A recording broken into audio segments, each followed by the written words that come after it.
আজকের গল্প গোপাল ও কলকে এবং গোপালের ঘোড়া।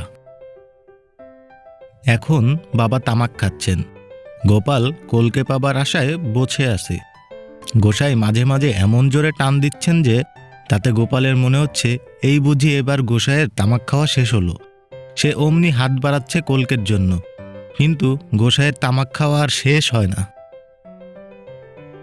শেষে গোসাই বাবা বলে উঠলেন, কি হে, বারে বারে বেড়ালের মতন থাবা বাড়াও কেন? কিছু দেখেছ নাকি?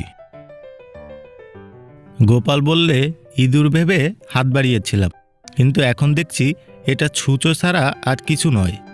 গোসাই বাবা এবার তোতলামি হাসি হেসে কলকেটা গোপালকে দিয়ে বললেন, এবার পোষার টান বাবা, আমার শাস্তি হয়ে গেছে।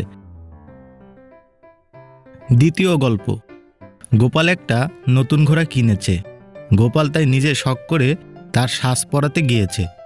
নিজের পছন্দ মতো কোনো মতে সাজ এঁটে দেওয়ার পর একটা চাকর বলে উঠল, বাবু, সাজটা উল্টো হলো যে। গোপালের নিজের মনেও সন্দেহ হচ্ছিল যে তার হয়তো সাজ পরানো ঠিক হয়নি, কিন্তু তাই বলে চাকরে ভুল ধরবে এ হতেই পারে না। তিনি চটে বললেন, কেন উল্টো হবে কেন রে বোকা? চাকর বললে, এ দিকটা থাকবে আপনার মুখের দিকে, ও দিকটা থাকবে পিঠের দিকে, তাহলে ঠিক হবে বাবু। গোপাল ধমকে বলল, বেটা ফাজিল মূর্খ, তুই কি করে জানলি আমি কোন দিকে মুখ করে বসবো? তুই যেন সব জানতা হয়ে বসে আছিস।